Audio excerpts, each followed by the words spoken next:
Converso agora com o Dr. Alexandre Machado, que é expert na questão do direito do petróleo. Na verdade, o Dr. Alexandre é expert em alguns assuntos, mas intensivamente na questão do petróleo, onde trabalha para algumas multinacionais, prestando consultorias. E a gente vai conversar sobre temas, na verdade, um tema bem polêmico que está nos dias atuais, que é a questão de passadina, no contrato de passadina. A função da OAB sempre está demonstrar relação privada e pública. E é importante o público em geral e os advogados terem conhecimento do que realmente aconteceu, se a questão de passadina houve superfaturamento do contrato ou não. E o Alexandre está aqui para tirar essas dúvidas. Alexandre, prazer tê-lo aqui. Obrigado, Sérgio, mais uma vez, estar presente aí com vocês da OAB Santos. O que eu puder ajudar ou esclarecer, estou à disposição. Vamos entender primeiro o caso, né, Alexandre, que é a questão de uma compra de uma refinaria no Texas, não foi isso? Sim, Pasadena é uma refinaria no Texas. Vale lembrar que tecnicamente, ela é muito bem localizada, em uma área de grande distribuição. Ou seja, por mais que se fale, que se tenha argumentos relativos à exploração ou a ganho substancial por fora dessa transação, né, a chamada propina, pode até tenha existido esse tipo de veiculação na mídia. Mas, tecnicamente, o contrato é extremamente válido e, para a época do negócio, era um negócio rentável. Historicamente, os Estados Unidos, entre 1998 e 99 até o ano de 2005, teve um ganho aí de 4,8, 4,9 para 14,7, 14,8 de rentabilidade dessa refinaria, né? Ou melhor, da média das refinarias americanas, né? Então, o que se discute muito são duas cláusulas que apareceram no contrato, que é a output, que é uma cláusula que nós temos na nossa legislação, é o artigo 118, se eu não me engano, da lei de SA, é uma cláusula que protege o vendedor, ou seja, dá o direito de retorno. Então, eles colocaram uma rentabilidade 6,9, independente de gerar lucro ou não, chamada também conhecida como cláusula Marlin, né? Foi chamado pela imprensa dessa forma. E a cláusula Marlin, ela diz o seguinte, que obrigatoriamente teria que em caso de desavença entre os sócios, a Petrobras teria que comprar o restante pelo mesmo valor que ela se proporia a pagar.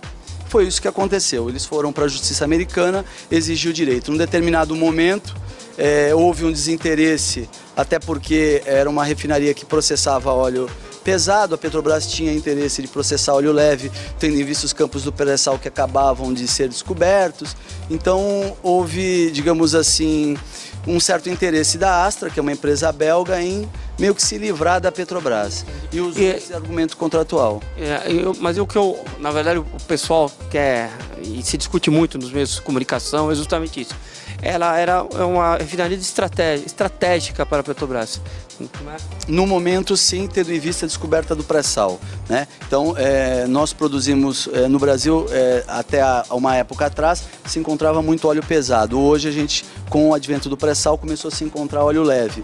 E o óleo leve, ele precisa de um outro modelo de refinaria para ser transformado em derivados. E no meio do caminho perdeu seu interesse, ela deixou de ser tão, não rentável, mas tão estratégica como era no primeiro momento, com a descoberta do pré-sal e tudo mais. E aí firmou-se o contrato e, logicamente, com desinteresse, houve essa questão da cláusula do contratual que teve que prevalecer, né? À época, era o boom, né? Ou seja, o mercado estava superaquecido. Até 2006, o meio de 2006, foi um ótimo negócio, porque a rentabilidade dessa cláusula era de 6,9, tá? E a rentabilidade média do mês estava em 14,4, 14,5. Então era estrategicamente viável e ela passou despercebida justamente por causa disso. Por quê? Porque a lucratividade era quase que o dobro, então não faria muita diferença em termos de aplicabilidade. Só que nós tivemos uma crise, né? Onde o preço do petróleo e dos seus derivados eles se alteraram drasticamente, desaqueceu e quase 2 milhões de consumo no ano subsequente em barris de petróleo no mercado americano, então começou a haver um desinteresse de reinvestir nessa empresa.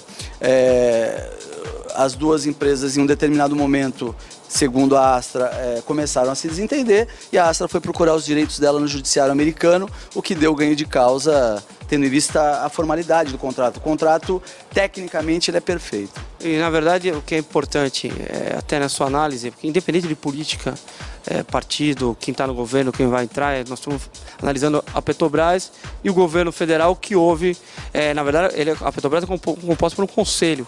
Esse conselho é consultado antes de qualquer compra, e houve a consulta. E o conselho também é membros da sociedade civil, não é só de pessoas ligadas ao governo. Houve um erro de estratégia no governo ou houve um dolo do governo federal e da Petrobras? Quando eu digo governo federal, estamos entendendo a Petrobras também. Essa é uma pergunta muito difícil de ser respondida, tecnicamente. Por quê?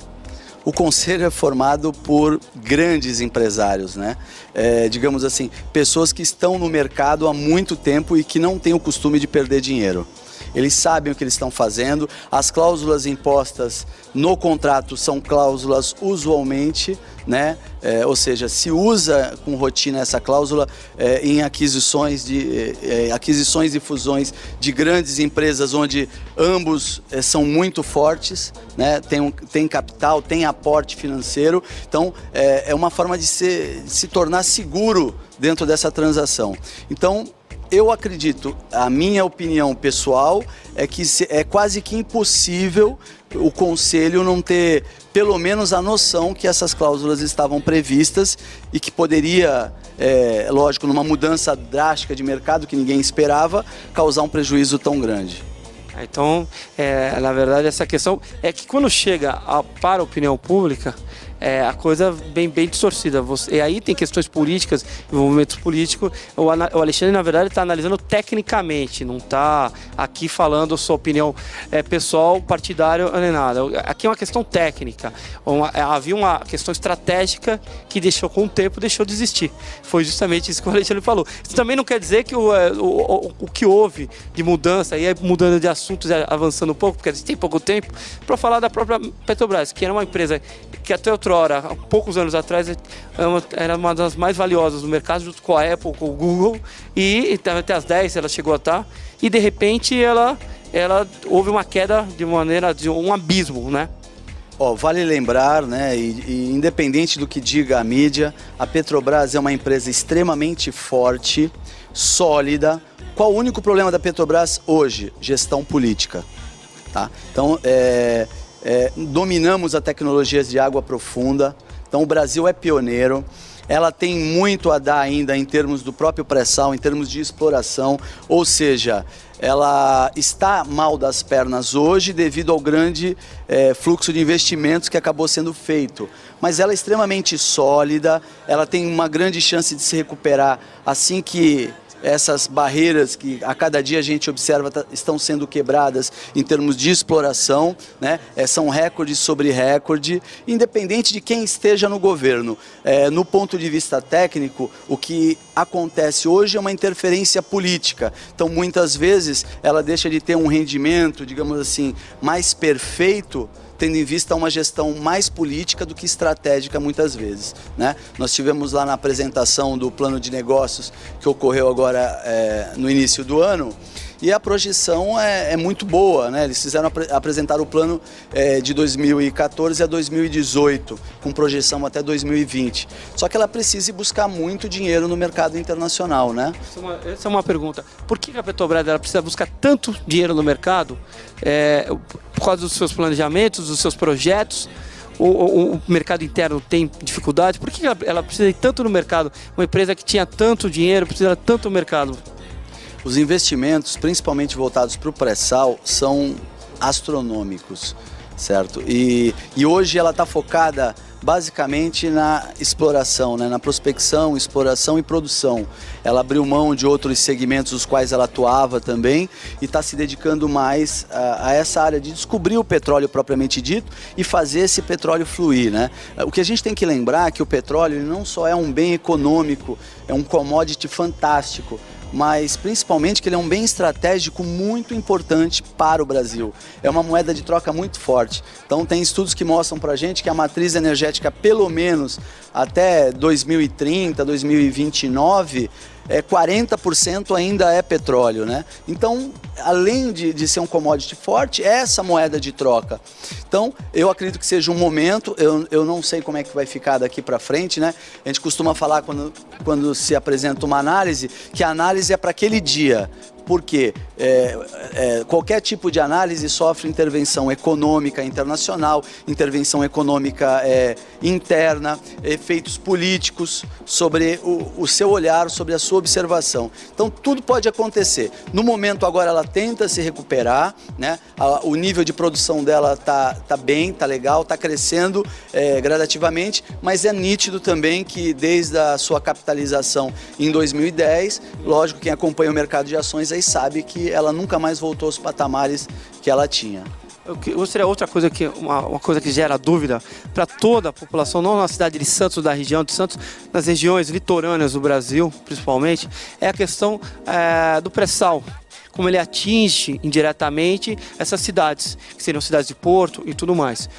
Houve muita especulação no mercado, onde as cidades se desenvolveriam em razão do pré-sal.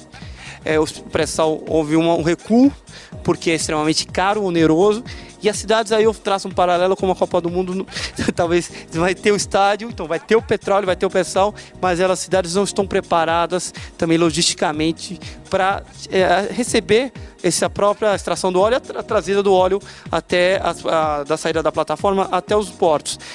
Você acha que esse panorama aí vai mudar ou não? Eu acredito que até 2020 não deva se modificar em nada, tendo em vista até o próprio plano de negócio apresentado pela Petrobras, que, como a gente sabe, é a principal operadora, né? Não só por força de lei, mas por aquisição de cota à parte. Ela tinha que ser proprietária de 30% por força de lei e ela adquiriu mais 10%, então ela opera em termos de 40%, né? Nesse pool com outras empresas, mais especificamente no campo de Libra. O que aconteceu foi, na verdade, são vários os fatores, né? Nós tivemos uma troca de gerência regional, né? O que a gente... É até chato, né, pensar dessa forma, mas foi feita uma grande propaganda, no nosso caso aqui no município de Santos, foi apresentado um plano de negócio mirabolante, né? E que houve a necessidade de recuar nesse plano. Só que os danos ficaram, o preço dos imóveis aumentaram, a especulação imobiliária formou meio que uma bolha, hoje o imóvel está aí no mínimo com mais de 100% de ágio, né, no valor antes do pré-sal. Se especulou muito de novos postos de trabalho, só que ninguém fala que é uma mão de obra extremamente especificada, né? Ou seja, especializada mesmo, com necessidade de inglês, com necessidade de experimentação prática.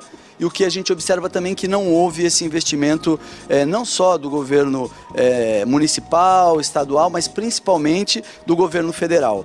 Então eu imponho num contrato uma média de 70% de cláusula voltadas para conteúdo local, ou seja, onde contratações de mão de obra, peças, equipamentos, etc., tem que ser adquirido no mercado interno, se possível na região, e eu não tenho gente capacitada e eu não tenho muitas vezes empresas para estar produzindo. Então nós temos hoje, continua paralelamente, trabalhos em Singapura, nós temos na China, na Coreia, produzindo equipamentos para o próprio pré-sal, e as empresas estão tendo que absorver as multas contratuais por não se utilizar 100% ali da cláusula voltada para o conteúdo local. A gente traçou aqui com o Alexandre, na verdade, o panorama que tem situações, explicando o contrato até ele Pasadena, mas uma questão de grande repercussão, divergência, e gerou CPI e tudo mais, né? É importante, como você trouxe o dado político, a gestão política ela acarreta e seja esses problemas realmente. Mas eu gostaria da tua experiência internacional até, aí mirando o país, há perspectivas. Acho que a Petrobras é uma empresa sólida ainda e vai gera muito dinheiro ainda, ela acho que passa a crise e o mundo está muito ciclo, muito rápido, muito dinâmico, né, Alexandre? A economia mundial, crises são 3 anos e passa, o mundo volta, ressurge, quer dizer, está muito dinâmico.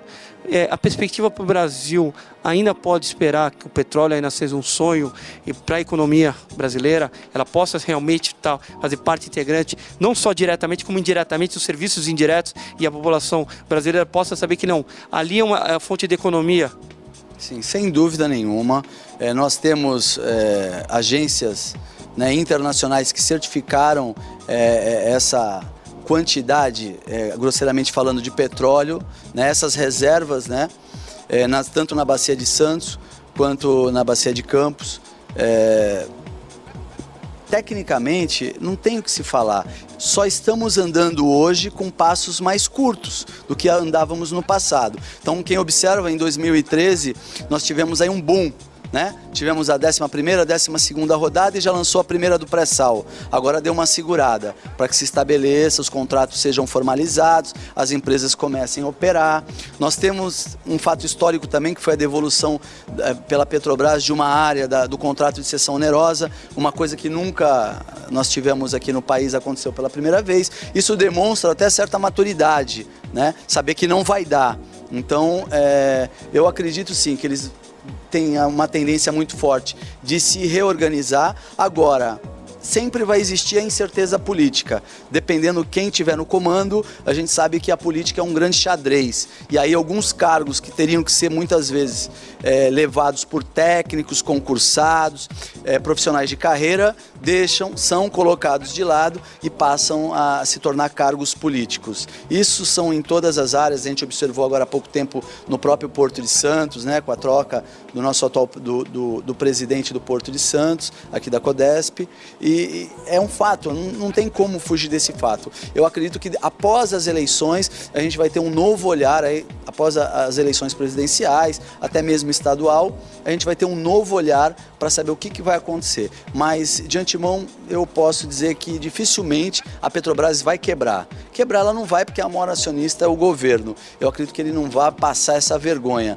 E ela, sim, é produtiva, a médio e longo prazo ela deve apresentar um resultado muito mais significativo. Quero agradecer ao Alexandre pela presença aqui no nosso programa. O Alexandre vai ser sempre figura carimbada aqui no nosso programa, porque é um assunto de repercussão para a sociedade. Tem termos técnicos aqui ligados aos advogados, que são termos contratuais, e também tem questões que envolvam a sociedade no todo, que é muito importante a gente saber o que é nosso, e a Petrobras é nossa. Alexandre, obrigado, te espero outras vezes. Tem um detalhe que eu acho que vale a pena. As maiores agências que trabalham com contratação, né, de mão de obra para operar no meio do óleo e gás, prevê para final de 2014, início de 2015, mais de 240 mil contratações, e dentre elas advogados que têm um mínimo de entendimento a respeito de contrato voltado para a área de óleo e gás. Ou seja, é hora de se capacitar um pouco mais, é hora de buscar. Não foge muito do direito que a gente está acostumado a trabalhar, mas é uma área extremamente rica e hábil para estar se desenvolvendo. Como somos todos advogados e brasileiros, não desistimos nunca. Temos que correr atrás e criar novas perspectivas. Obrigado, Alexandre. Até a próxima. Obrigado, Sérgio. Estou sempre à disposição da OAB Santos.